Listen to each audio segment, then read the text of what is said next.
भारतीय वायुसेना के बेड़े में अभी 36 राफेल गरज रहे हैं और अब फ्रांस से नए 114 राफेल आने की बात हो रही है। ऐसे में सवाल है कि हम राफेल पर इतना ज़्यादा भरोसा क्यों कर रहे हैं, उसकी ऐसी क्या खासियत है। साथ में जब 114 नए राफेल भारतीय वायुसेना में आ जाएंगे तो हम चीन और पाकिस्तान की एयरफोर्स के मुकाबले कितने मजबूत हो जाएंगे। इन्हीं सब सवालों को जानने के लिए आज हमारे साथ मौजूद हैं MPIDSA के सीनियर फेलो और भारतीय वायुसेना के retired group captain Rajeev Kumar Narang ji. Sir बहुत बहुत स्वागत है आपका। सर मेरा पहला सवाल आपसे ये है कि जब राफेल 114 जो नए आने वाले हैं, जब वो भारत आ जाएंगे तो हमारी भारतीय वायुसेना कितनी और मजबूत हो जाएगी। देखिए, भारतीय वायुसेना को बहुत पहले से हमारी आवश्यकता थी कि लगभग 42 स्क्वाड्रन होनी चाहिए। हालांकि पहले के मुकाबले जहाज़ बहुत कैपेबल हो गए हैं, उनकी लॉन्ग रेंज हो गई है, लॉन्ग वेपन सिस्टम आ गए हैं, लेकिन हमें टू फ्रंट की एक सिचुएशन है जो हम कभी भी डिस्काउंट नहीं कर सकते हैं। दूसरा क्या है कि पुराने जहाज़ जो हैं रिटायर हो रहे हैं, तो और जो हमारे इंडिजिनस जहाज़ हैं, हमारी एक उम्मीद थी कि LCA Mark 1A को हम प्रोडक्शन को 24 जहाज़ कर पाएंगे, और उसमें जो था, एक था सिस्टम इंटीग्रेशन और दूसरा था इंजन। तो इंजन सिस्टम इंटीग्रेशन तो चलो हमारा इंटरनल काम है, वो कर देंगे, लेकिन इंजन जो है अगर हमें उसी स्पीड पे नहीं मिला तो हमारे पास जो डिले होगा उसके लिए हमें एक आवश्यकता थी कि जो इंटरिम जो रिक्वायरमेंट है उसको मीट कर पाए। और राफेल ने ऑप सिंदूर में अपनी कैपेबिलिटी को डिमॉन्स्ट्रेट किया है। राफेल एक जहाज़ ही नहीं है, उसका जो सेंसर सिस्टम्स हैं वो एक अच्छा एक पैकेज है, और उस पैकेज को भारतीय वायुसेना में वायु सुरक्षा की स्थिति से एक अच्छा हमें विकल्प दे रहा है। और इसी वक्त में हम LCA Mark 2 डिज़ाइन कर रहे हैं। अगर मैं आपको बता पाऊँ, इस साल जो है LCA Mark 2 जो है हमारा, उसका ग्राउंड टेस्ट होने की संभावना है। और जब LCA Mark 2 है, वो भी एक 4.5 जनरेशन का जहाज़ है जो रफ़ाल के बराबर है, लेकिन रफ़ाल एक twin engine longer range better ammunition systems के साथ है। तो मुझे लगता है LCA Mark 2 जब आएगा और जब तक वो सर्टिफाई होगा, उसमें जहाज़ में सिस्टम इंटीग्रेट होंगे, तो उसमें अभी कुछ समय लगेगा, और उसमें कुछ जो कैपेबिलिटी को वैलिडेट करने में जितना समय लगेगा, तब तक जो है अगर हम ये प्रोडक्शन इसका शुरू हो जाता है और हमें इंडक्शन शुरू हो जाता है, उसके बावजूद भी हमें LCA Mark 1, Mark 2 और AMCA की आवश्यकता ज़रूरत होगी। तो हमें लगता है कि जो आवश्यकता थी समय की, जो समय की मांग थी कि हमें हमारे जो डिप्लीटिंग स्ट्रेंथ है उसके लिए ये एक बहुत ही अच्छा एक स्टॉप गैप अरेंजमेंट रहेगा। और उसके बाद हमारा पूरा एफर्ट होना चाहिए कि LCA Mark 1, Mark 2 और उसमें जो प्रोपल्शन सिस्टम्स हैं और बाकी जो उसकी चीज़ें हैं उसको स्पीडीली इंटीग्रेट करके भारत में लाया जा पाए। सर हमारे दर्शकों के लिए आप ये हमें समझाइए कि ये जो राफेल है, दुनिया में और बहुत सारे फाइटर जेट हैं, हम राफेल पर ही इतना भरोसा क्यों करते हैं, और क्या ऐसी इसमें यूनिक बात है जो इसे सबसे जुदा, सबसे अलग बनाती है। देखिए, रफ़ाल एक ऐसा जहाज़ है जिसने जो टेक्नोलॉजी के साथ अपग्रेड करता जा रहा है। देखिए, जैसे हमने ALH बनाया, Mark 1, Mark 2, Mark 3 बनाया, तो रफ़ाल जो है धीरे धीरे अपने आप को इम्प्रूव करता जा रहा है।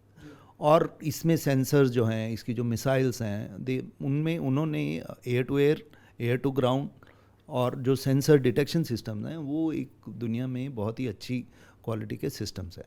और जो एयर कॉम्बैट होता है उसके लिए सिर्फ जहाज़ ही नहीं, उसमें जो सेंसर्स हैं और उसमें जो अटैक सिस्टम्स हैं, जब तक वो सब भी कैपेबल ना हो उसको नहीं माना जाता।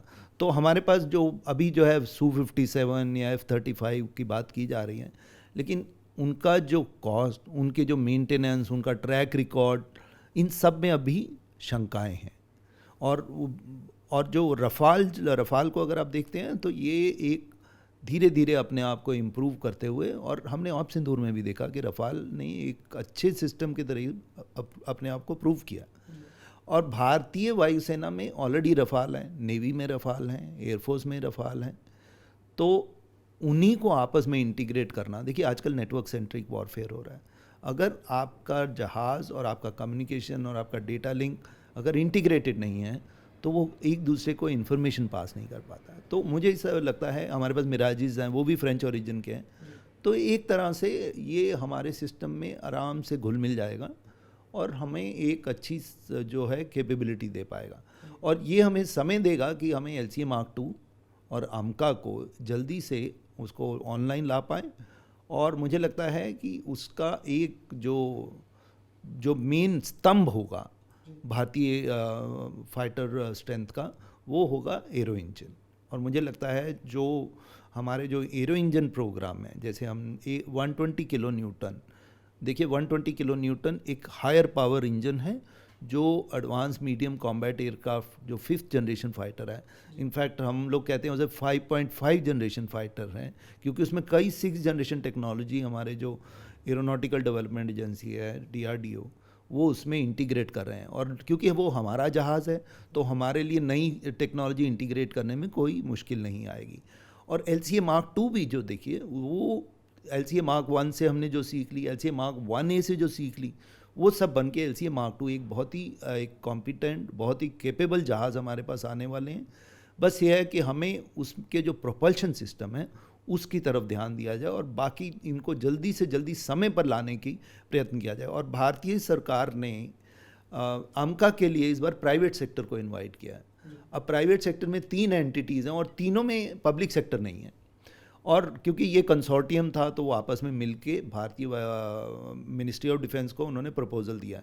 अब इन 3 शॉर्ट लिस्टेड एंटिटीज़ में से कोई एक सेलेक्ट होगी और उसको जो है AMCA का फुल प्रोडक्शन एंड इंटीग्रेशन का काम दिया जाएगा। उससे क्या होगा, जो HAL है वो LCA Mark I, Mark II और बाकी जहाज़ों पे अधिक स्पीड से करने की कोई प्रयत्न कर पाएगा। और एक हमारे पास एक पैरेलल प्रोडक्शन लाइन होगी प्राइवेट सेक्टर में, जो एक अमेरिका की तरह, बोइंग और लॉकहीड मार्टिन की तरह एक हमारे पास प्राइवेट सेक्टर प्रोडक्शन हाउस आ जाएगा। और उससे हमें कितना वो आत्मनिर्भर बना पाते हैं, कितनी क्रिटिकल टेक्नोलॉजीज़ बना पाते हैं, मुझे लगता है उसके लिए हमें एक रोड मैप बनाना पड़ेगा। और चाहे पब्लिक सेक्टर हो चाहे प्राइवेट सेक्टर हो, दोनों से हमें इंडिजिनस कंटेंट को, मटेरियल्स, कंपोनेंट, सॉफ्टवेयर, जो MOD की पॉलिसी है उसके तहत देख पाएँ कि हमें कौन भारत को जल्दी आत्मनिर्भर बना के। और देखिए हमारे यहाँ हमेशा ये बात रहती है कि हम अपने आप को विश्व पटल पर नहीं इस्टेब्लिश कर पाए। क्या प्राइवेट सेक्टर आने से हम विश्व पटल पर बैठ पाएंगे? क्या हम एक ऐसा सिस्टम बना पाएंगे जो दुनिया में बाकी देशों की तरह एक विश्व में एक अच्छा सपोर्ट सिस्टम दे पाएगा, एक अच्छी क्वालिटी दे पाएगा, एक अच्छा प्रोडक्शन रेट दे पाएगा, एक जो एक वायुसेना का एक ड्रीम जहाज़ होता है उस तरह की सपोर्ट प्रोवाइड कर पाएगा? अगर हमने ऐसा करने में सक्सेसफुल हुए तो मुझे लगता है कि भारत का आत्मनिर्भरता का एक जो मिशन है वो एक उसमें एक ये बहुत ही महत्वपूर्ण कदम होगा। और हमें लगता है आत्मनिर्भरता को एक रोड मैप के तहत, एक उसका एक विजन स्टेटमेंट के तहत, जिसमें सब समय डिफाइंड हो, उसका एक रोड मैप्स डिफाइंड हो, अलग अलग प्लेटफॉर्म्स, अलग अलग टेक्नोलॉजीज़, अलग अलग वेपन सिस्टम्स, मोर कैपेबल उनका जो सप्लाई चेन्स है, उसका एक रोड मैप बना के इसको कैचअप करना चाहिए। और प्राइवेट सेक्टर का इन्वॉल्व होना एक बहुत ही, मैं कहूँगा, इम्पॉर्टेंट स्टेप है। क्योंकि हमें हमेशा एक कंप्लेंट रहती थी कि जो चपलता होनी चाहिए, जो एक क्वालिटी होनी चाहिए, जो एक विश्व स्तर का प्रोडक्शन क्वालिटी होना चाहिए, उसमें हमें कभी कभी कमियां लगती थी। तो मुझे लगता है, हाँ, और मुझे लगता है कि अब HAL के लिए भी एक कंपटीशन आने से HAL को भी अपने जो है कमर कसनी पड़ेगी और अपने आप को विश्व मार्केट में जाके अपने आप को प्रूव करना पड़ेगा। तो मेरे लिए एक बहुत अच्छा स्टेप है। और हमें जो है अपना जो इंडिजिनस इंजन्स है, इंडिजिनस जो फाइटर प्रोग्राम है, उसको एक सिस्टमेटिक तरीके से आगे बढ़ाना होगा। जी सर, जब राफेल का नाम सुनते हैं हमारे दुश्मन, चाहे वो चीन में बैठे हों चाहे पाकिस्तान में, उससे काफ़ी डरते हैं। तो हमें राफेल की जो मिसाइलें हैं, स्काल्प है, मीटियोर है, उसके बारे में बताइए, वो कितनी ख़तरनाक है और उससे क्यों दुश्मन कांपता है? देखिए, सबसे बड़ी बात क्या होती है कि दुश्मन को आप बिना अंदर जाए वहाँ पर दूर से मारें।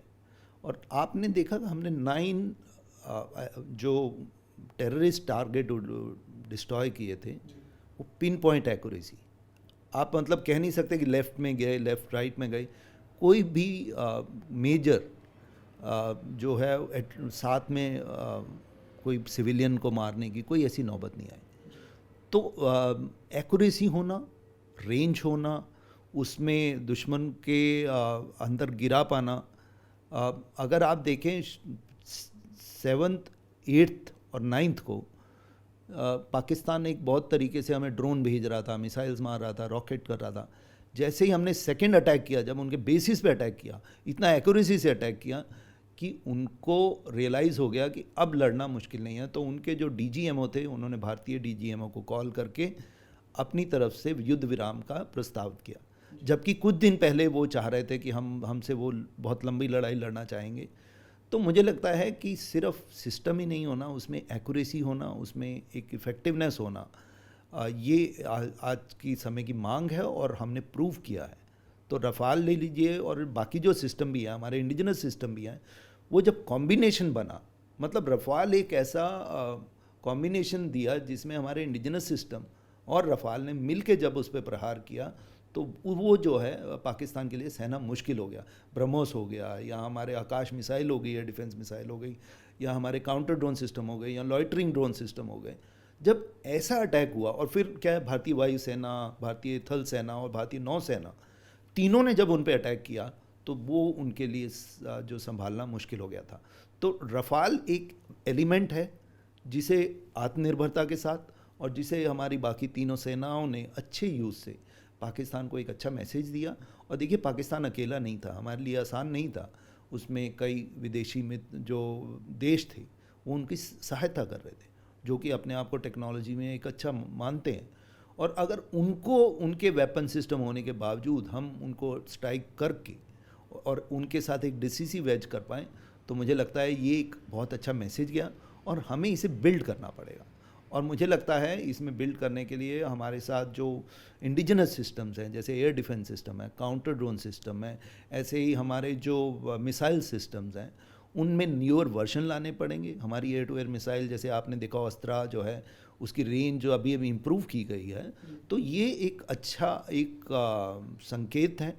और मुझे लगता है, देखिए, LCA Mark 2 और LCA Mark 1A मुझे हिंदुस्तान फाइटर 24 की याद दिलाता है, जिसे हम मारूत फाइटर कहते हैं। वो क्यों फेल हुआ था? वो फेल हुआ था एरो इंजन से।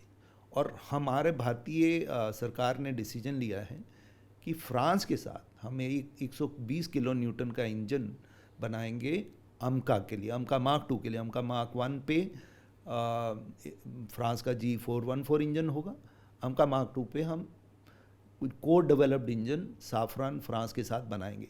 लेकिन ये जो Mark 2 है, अमका का जो इंजन है, वो 120 किलो न्यूटन, मतलब ज़्यादा पावर वाला है। उससे थोड़ी कम power 100 kilo newton LCA Mark 2, उससे थोड़ी और कम power 80 kilo newton LCA Mark 1 नहीं चाहिए।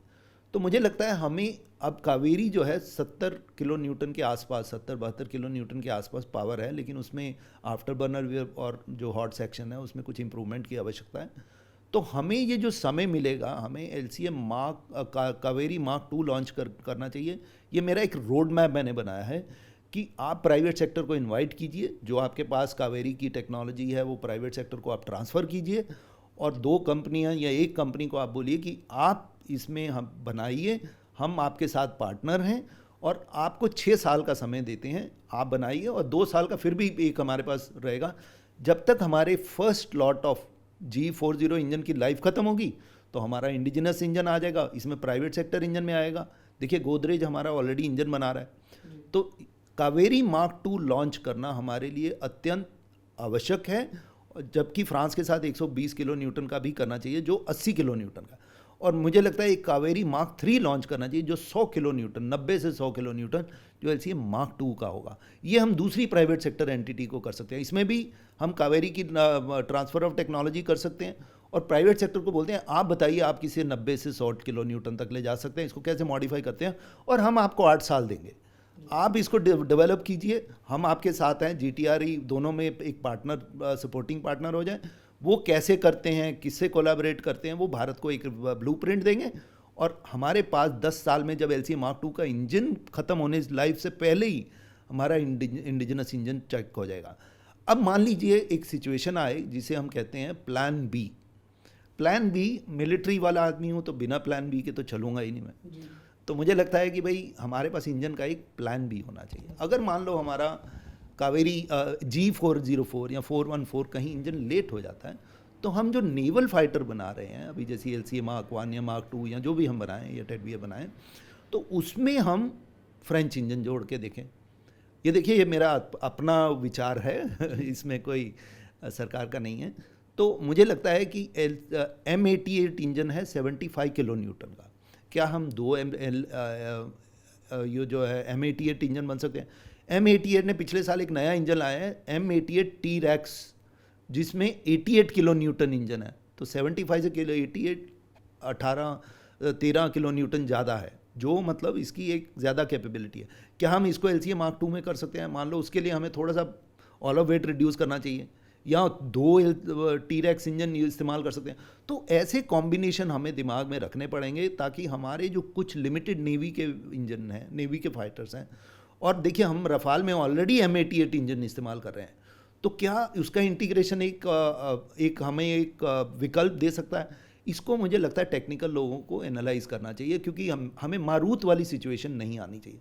और इसमें एक इकोसिस्टम होता है। देखिए, कभी भी जब हम इंजन बनाते हैं तो वो अपने आप नहीं बनता है, उसमें आपको डिज़ाइन सिस्टम बनना पड़ता है, टेस्टिंग सिस्टम बनना पड़ता है। और अगर आपने देखा हो कि हम लोग रशिया में जाते हैं, वहाँ पर हाई ऑल्टीट्यूड विंड टनल करते हैं, कि टेस्टिंग करते हैं, या फ्लाइट टेस्ट बेड में जाते हैं, तो मुझे लगता है ये 6 से 8 हज़ार करोड़ का अगर खर्चा है, जो बहुत कम है अगर आप देखा जाए। हर बार आपको जाना पड़ता है, उसमें हमारे डेटा भी कंप्रोमाइज़ होता है। क्या हम उसको वो फ्लाइट टेस्टिंग इकोसिस्टम क्रिएट कर सकते हैं? तो एक प्रोपल्शन सिस्टम जो है भारतीय एरोनॉटिक्स का एक आधार स्तंभ बन सकता है। जी सर, अगर हम जाने राफेल के बारे में और तो हम ये जानना चाहते हैं आपसे कि जो चीन का J-20 है, तो उसके मुकाबले हमारा जो राफेल हमारे पास आ रहा है 4.5 जनरेशन का, तो वो कितना कारगर है? अगर कभी ज़रूरत पड़ी बाय चांस, तो फिर हम कितना सुपीरियरिटी महसूस करेंगे उसमें? देखिए, राफेल आजकल जो J-20 है ना, या रफाल है, ये सिर्फ प्लेटफॉर्म नहीं है, इसके सेंसर और शूटर भी हैं, और सेंसर और शूटर ने ही अपने आप को यहाँ पर प्रूव किया है। अगर हम मान लो पाकिस्तान को जो हम क्लेम करते हैं कि हमने उनको जो शूट डाउन किया, देखिए आपने एक ऐसी अचीव किया, आपके ग्राउंड टू एयर सिस्टम ने 300 किलोमीटर दूर उनके एयरबोर्न अर्ली वार्निंग सिस्टम को शूट डाउन किया, जो अभी तक की एयर टू एयर कॉम्बैट की हिस्ट्री में सबसे बड़ी किल है, और ग्राउंड टू एयर में। तो एक बहुत ही नए नए आयाम स्थापित हुए हैं, और मुझे लगता है कि कुछ हमारे जो एयर टू एयर भी हो है, उनमें भी हो सकता है उनके फाइटर गिरे हों, क्योंकि ये अभी ये इसकी डिटेल्स पब्लिक में नहीं है, लेकिन हमारी जो कैपेबिलिटी है उसमें काफ़ी कुछ प्रूव हो चुका है। और ये जो चाहे चाइना हो या कोई और हो, ये कैपेबल प्लेटफॉर्म है, और टेक्नोलॉजी इवॉल्व होती रहेगी, और भारत भी कहीं बैठा नहीं है। हमारा LCA Mark II भी बन रहा है, उसमें नई नई टेक्नोलॉजीज़ लगा रहे हैं, AMCA भी हम बना रहे हैं। तो मुझे लगता है कि ये रफ़ाल एक अभी के लिए एक बहुत ही पोटेंट जहाज़ है, और तब तक हमारा AMCA भी आएगा। तो मुझे लगता है कि समय के साथ साथ हम अपने एयर डिफेंस और एयर स्ट्राइक कैपेबिलिटी को बहुत इम्प्रूव कर पाएंगे। जी सर, अब राफेल की सिर्फ बात हो रही थी, तो मैं ये भी आपसे जानना चाहूँगा कि जब ये 114 राफेल आ जाएंगे, पहले हमारे पास 36 हैं, तो पाकिस्तान और चीन के मुकाबले हमारी वायुसेना कितना और मजबूत हो जाएगी, और क्या हमें ये एशिया में एक क्या कहते हैं, एक सबसे ताकतवर एयर पावर बनाएगी? देखिए, ये जो नंबरिंग वाला इशू है ना, कि हम पहले आप एक चीज़ मैं बता सकता हूँ कि भारतीय वायुसेना अपने हितों को अच्छे से संभाल पाएगी। भारतीय वायुसेना एक स्टैग्नेंट नहीं है, एक इवॉल्व होती हुई एक फोर्स है। तो मुझे लगता है भारतीय वायुसेना सिर्फ हमें टेक्नोलॉजी खरीद ही नहीं रही है, बल्कि नई टेक्नोलॉजी बनने में 7 पार्टनर बनी हुई है। अगर आप देखिए कैसे AMCA में भारतीय वायुसेना लगी हुई है, आप देखिए कैसे LCA Mark II में हमारे जो ADA में भी है, नेशनल फ्लाइट टेस्टिंग टीम जो है, टेस्टिंग वो है NFTC, वो भी भारतीय वायुसेना का ही है। और हमारे जो टेक्नोलॉजी के साथ जो भारतीय वायुसेना जो है एक मेहर बाबा 3 कंपटीशन लॉन्च करने वाली, इस बार प्रॉब्लम स्टेटमेंट आने वाली है, तो भारतीय वायुसेना हर कदम पे हमारे साथ है। उसको कैसे हम अगले जैसे ही अपनी टेक्नोलॉजी इवॉल्व हो रही है, भारतीय वायुसेना उसी हिसाब से अडॉप्ट कर रही है। तो एक चीज़ है, हम अपने आप को नंबर गेम में नहीं डालते, हम अपने विश्व में किस नंबर पे नहीं डालते, हम एक प्रोफेशनल तरीके से अपने दुश्मन के जो थ्रेट्स हैं उसको एनालाइज करके, और मैं इतना विश्वास दिला सकता हूँ कि हम अपने हितों की रक्षा अच्छे से करेंगे, और अच्छे तरीके से अगर दुश्मन ने हिम्मत की तो उसमें हम अपने आप को प्रिवेल करेंगे उनके ऊपर। सर, राफेल की बात हो रही थी, तो अब हम आत्मनिर्भर भारत जो हमेशा बात होती है इस पे बात करते हैं, और साथ में जो मेक इन इंडिया है उसके बारे में हम आपसे जानेंगे। तो सर, ये जो राफेल डील होने जा रही है, कहा जा रहा है कि मेक इन इंडिया के तहत ही भारत आएंगे। तो सर, जब कोई बाहर का जहाज़ हमारे यहाँ के मेक इन इंडिया के तहत बनता है तो इससे हमें क्या फ़ायदा होता है, हमारे डिफेंस सेक्टर को इससे क्या फ़ायदा होता है? देखिए, एक चीज़ हमें समझनी पड़ेगी कि एक मेक इन इंडिया और आत्मनिर्भरता क्या है। देखिए, मेक इन इंडिया से हमारी जो वल्नरेबिलिटीज़ हैं वो मिटिगेट होती हैं।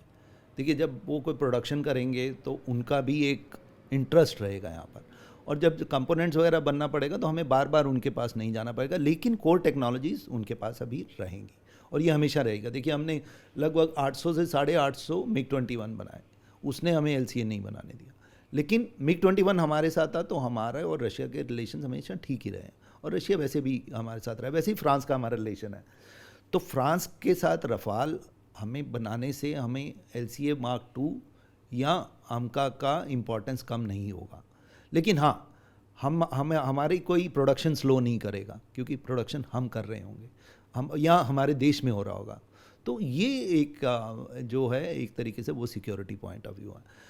और हमें लगता है आत्मनिर्भरता में हमें जो है एक रोड मैप की तरह, देखिए LCA Mark II हमें समय और उसमें जो भी इन्वेस्टमेंट चाहिए वो समय पे करना पड़ेगा। LCA AMCA जो है उसको भी हमें एक टाइम बाउंड तरीके से उसको एक्सपेडाइट करना पड़ेगा, और क्योंकि उसमें सिस्टम इंटीग्रेशन, और मुझे लगता है हमें एक जो ब्लॉक मॉडल है, हमें एक जगह पे जो भी हमें एक LCA AMCA Mark I है उसके जो QRs हैं उसको फ्रीज़ कर देने चाहिए एक स्टेज पे, क्योंकि हम जब लास्ट मिनट पे कोई QR ऐड करते हैं तो उसका टेस्टिंग इंटीग्रेशन में समय लगता है, तो उसमें फिर डिज़ाइन एज कंपनी की भी एजेंसी नहीं, वो गलती नहीं रहती, क्योंकि हर नया सिस्टम उसमें सेलेक्ट करना, फिर उसको इंटीग्रेट करना, फिर उसको सर्टिफिकेशन में कहा, तो हमें AMCA में ब्लॉक मॉडल अप्रोच जल्दी से कर लेना चाहिए, और एरो इंजन वगैरह में हमें स्पाइरल डेवलपमेंट अप्रोच करना चाहिए, क्योंकि हमें आत्मनिर्भरता तभी होगा जब ये दो जो पॉलिसीज़ हैं हमें ज़मीन पर लानी पड़ेगी। कि ब्लॉक मॉडल, मैं चाहूँगा जो AMCA ब्लॉक 1 या ब्लॉक 10, ब्लॉक 20, ब्लॉक 30, ब्लॉक 40, ये इसका एक विजन डॉक्यूमेंट अभी बन जाए। सिमिलरली हमारा LCA Mark II का भी ब्लॉक मॉडल बनना चाहिए, क्योंकि LCA Mark 1A जो हमने पहले लिए, जो 83 लिए, और LCA Mark II जो हमने 97 लिए, उसमें शायद काफ़ी इम्प्रूवमेंट्स हैं, 60 से 70 इम्प्रूवमेंट्स हैं।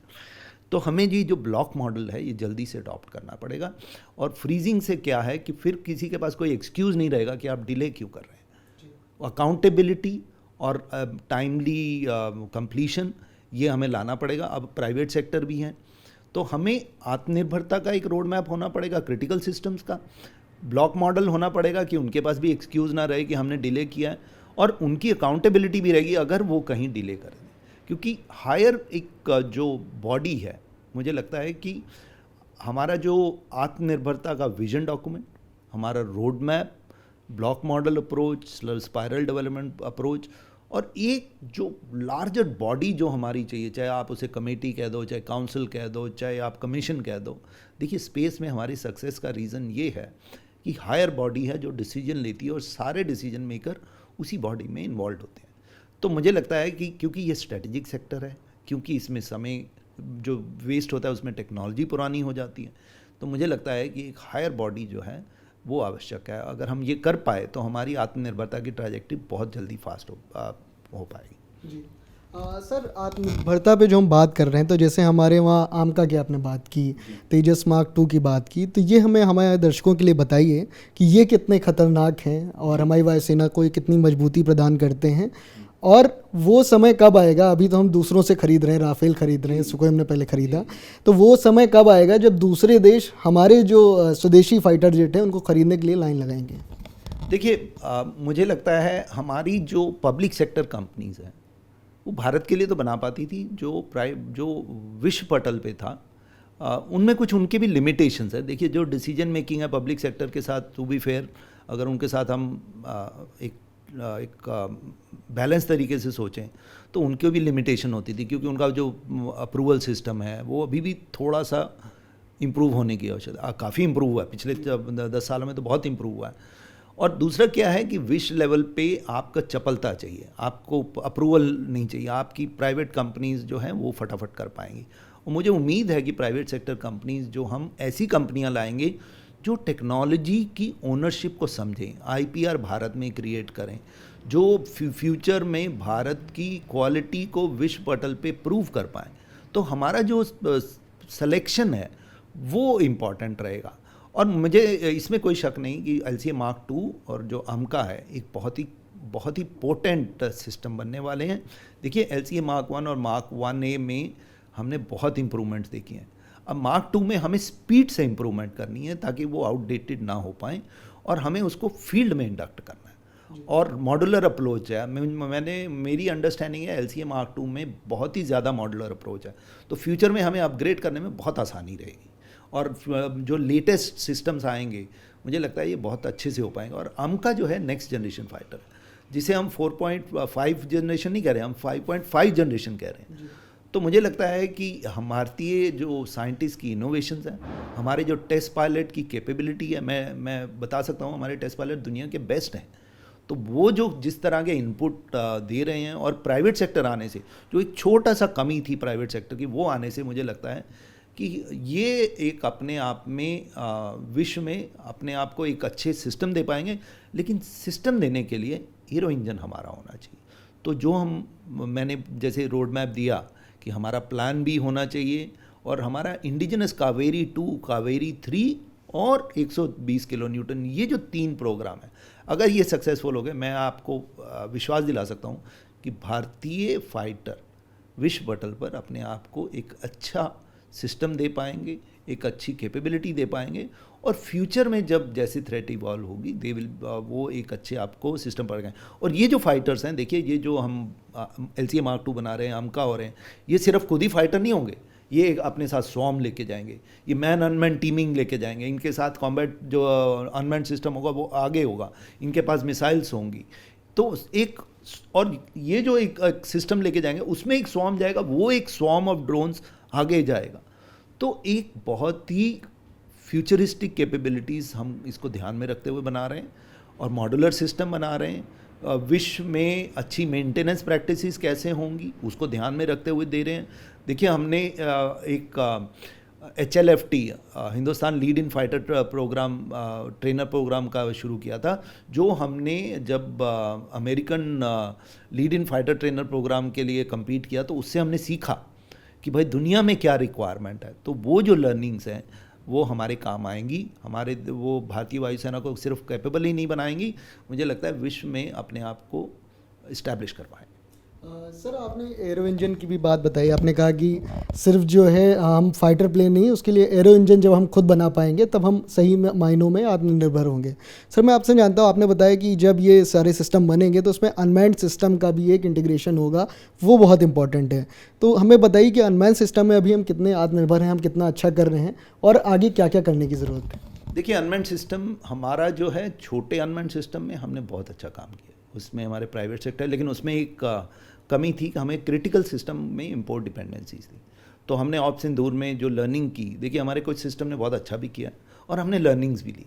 जैसे इलेक्ट्रॉनिक सिस्टम है, जैसे उसका कमांड एंड कंट्रोल सिस्टम है, उसका कम्युनिकेशन सिस्टम है, डेटा लिंक्स हैं, उसका डेटा स्टोरेज सिस्टम्स हैं, नेटवर्किंग है। तो ये सब चीज़ों को हम उसको इनकॉर्पोरेट कर रहे हैं, ताकि हमारे जो बिलो टेक्टिकल क्लास के अनमैन्ड सिस्टम है, स्वॉर्म सिस्टम्स हैं, उसको कैसे एक विश्व क्वालिटी का बना पाएँ।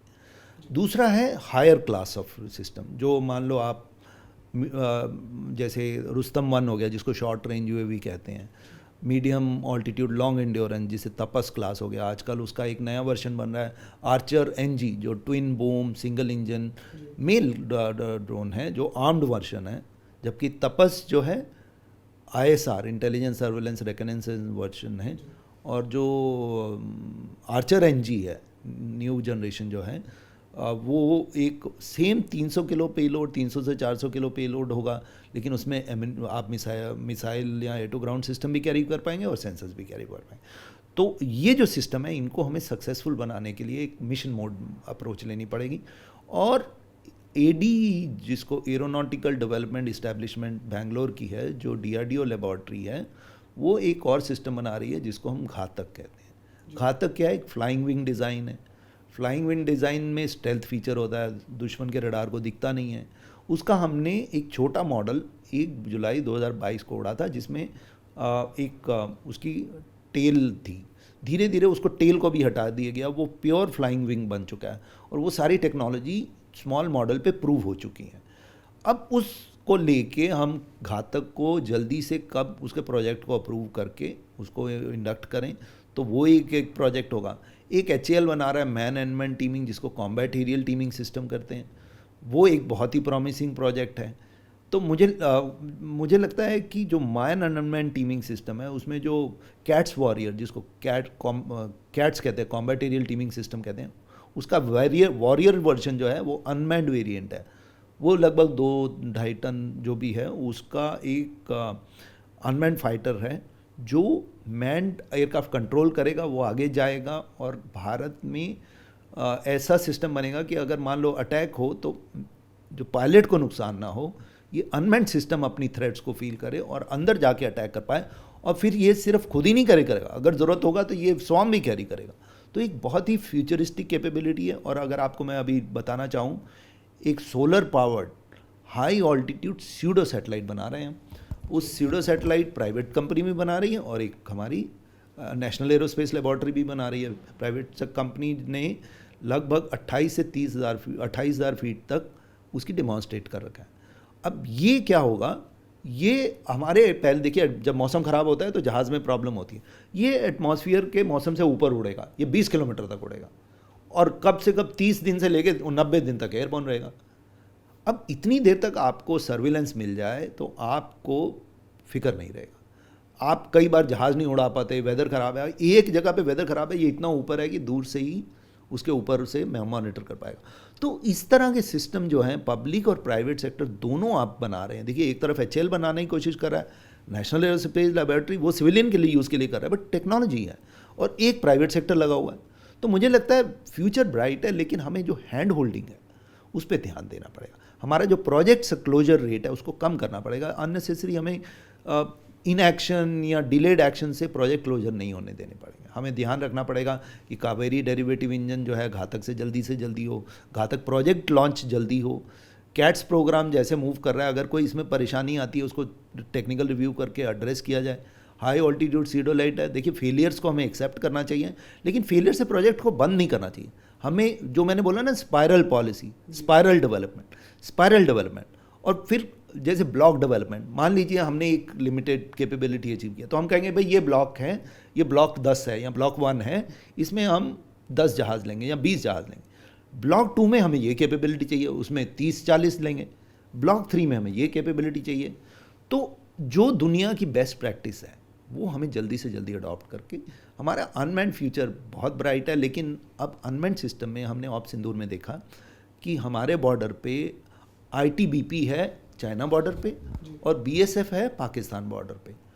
तो ये जो है हमारे ड्रोन और काउंटर ड्रोन नेटवर्क में कैसे इंटीग्रेट होंगे, तो ये इन जो फोर्सेस में हैं drone and counter drone capability किस तरह की बनी हो कि वो इंटरऑपरेबल हो, आर्मी से जब इंटरऑपरेबल हो, एयरफोर्स से इंटरऑपरेबल हो, ताकि हमारा जो काउंटर ड्रोन नेटवर्क है, देखिए ड्रोन्स आजकल बहुत डिसरप्टिव सा एक सिस्टम बन गया है।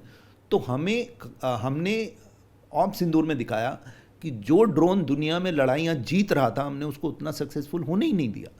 तो हमें उसको बैठना नहीं है, क्योंकि दुश्मन ने, जो हमारे एडवर्सरीज हैं, उन्होंने भी उनसे लेसन्स लिए होंगे।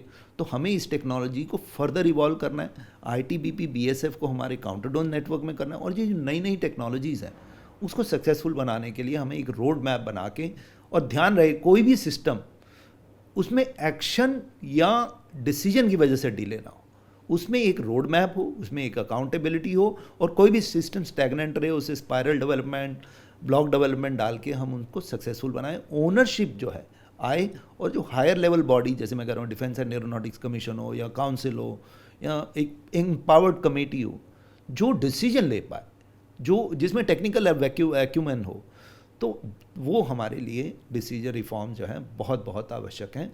और मुझे लगता है कि ये समय आ गया है। पिछले साल भारतीय मिनिस्ट्री ऑफ डिफेंस ने ईयर ऑफ डिफेंस रिफॉर्म किया था, तो मुझे हिसाब से 4 डिफेंस रिफॉर्म भारत के लिए अत्यंत आवश्यक है। एक जो हमारा, आप देखिएगा जॉइंटनेस की बहुत बात हो रही है आजकल, तो जॉइंटनेस में क्या है, हमारा जो डिपार्टमेंट ऑफ मिलिट्री अफेयर्स है, उनमें हमारे पास एक सेक्रेटरी भी हैं। तो ये डिपार्टमेंट ऑफ मिलिट्री अफेयर्स में, जैसे चाइना और अमेरिका में साइंस एंड टेक्नोलॉजी कमीशन है, या इक्विपमेंट डेवलपमेंट या रिसर्च एंड डेवलपमेंट वर्टिकल्स हैं, तो हमें एक research development and innovation vertical department of military affairs में चाहिए। वैसा ही एक वर्टिकल चाहिए हेडक्वार्टर आईडीएस, क्योंकि वो एक लिंक है डिपार्टमेंट ऑफ मिलिट्री अफेयर्स और आर्म फोर्सेस के बीच में।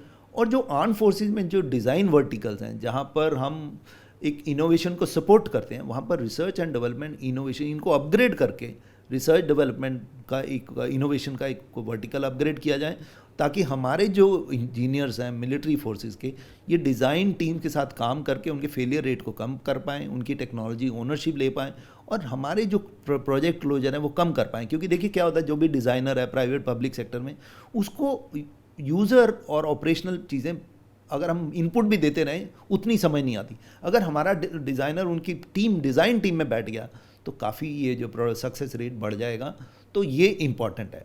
अब अगला जो रिफॉर्म है वो है डिफेंस फाइनेंस का। हमारे डिफेंस फाइनेंस में जो कॉमर्स और नॉर्मल बैकग्राउंड के भी आते हैं और इंजीनियर्स भी आते हैं। जो टेक्नोलॉजी से डील करने वाले डिफेंस फाइनेंस के लोग हैं, हमें वो टेक्निकल बैकग्राउंड की एक एसओपी बनानी चाहिए कि जो भी डिफेंस टेक्नोलॉजी में डील करेगा, जैसे डीपीएसयूज़ को डील करेगा, डीआरडीओ को डील करेगा, वहाँ पर जो डिफेंस फाइनेंस वाले लोग जाएंगे वो टेक्नोलॉजी बैकग्राउंड के होंगे, वो इंजीनियर्स होने चाहिए और फाइनेंस वाले होने चाहिए। और अगर मान लो एक जो एपेक्स पे है, वो है हमारे पास 4 सेक्रेटरीज हैं, और एक सेक्रेटरी है सेक्रेटरी ऑफ डिफेंस प्रोडक्शन। अब उनका प्रोडक्शन रेट, उनको भारतीय डीपीएसयूज़ को विश्व पटल पर ले जाना है, तो वो तो तभी होगा अगर उनके पास पुराना एक्सपीरियंस हो टेक्नोलॉजी और डिफेंस का हो, क्योंकि डिफेंस की तो बहुत पिक्युलरिटीज़ होती हैं। तो क्यों ना एक इंटरनल एसओपी, मैं नहीं कहता कि कोई लेटरल इंडक्शन करो, आप, हमारे बहुत सारे आईएएस अफसर हैं जो इंजीनियरिंग बैकग्राउंड से हैं, कईयों ने हो सकता है एरोस्पेस इंजीनियरिंग भी कर रखी हो, या नेटवर्किंग कर रखी हो, कंप्यूटर्स कर रखी हो। तो ऐसे इंजीनियर्स को आप सेक्रेटरी डीडीपी से पहले एक बार डिफेंस टेक्नोलॉजी वाले डीपीएसयूज़ में या डीआरडीओ में एक टेन्योर कर लिया हो, ताकि उन्हें सर्विसेज की भी रिक्वायरमेंट समझ आ जाए और टेक्नोलॉजी डेवलपमेंट की आ जाए। और जब वो सेक्रेटरी डिफेंस प्रोडक्शन बने तो वो एक डिसीजन ले पाएँ, नई नई इनोवेशंस ला पाएँ और विश्व पटल में ले जाने के लिए अच्छे आइडियाज़ को इम्प्लीमेंट कर पाएँ। तो ये छोटे छोटे रिफॉर्म्स हैं। और मुझे एक लास्ट लगता है कि हमारे डिफेंस एंड एरोनॉटिक्स का एक विजन डॉक्यूमेंट होना चाहिए, आत्मनिर्भरता का, जिसमें एक विजन डॉक्यूमेंट में क्या क्या होना चाहिए और एक रोड मैप होना चाहिए, जिसमें टाइमलाइन, अकाउंटेबिलिटी, रिस्पॉन्सिबिलिटी हो जाए। तो भारत का विश्व में अपने आप को सिद्ध करना मुश्किल नहीं होगा। देखिए, भारतीय इंजीनियर दुनिया भर में हैं, हमें सिर्फ ये इकोसिस्टम क्रिएट करना है कि उनका जो कैपेबिलिटी है भारत में ही इस्तेमाल हो। तो मुझे लगता है ये जो 4-5 डिफेंस रिफॉर्म किए, ये भारत को एक विश्व पटल पर ले जाने में बहुत सहायता करें। सर, राफेल, आत्मनिर्भर भारत और डिफेंस रिफॉर्म्स पर ये सारे इंसाइट्स देने के लिए बहुत बहुत धन्यवाद। कैमरामैन अनिल मिश्रा के साथ विनय त्रिवेदी, इंडिया टीवी।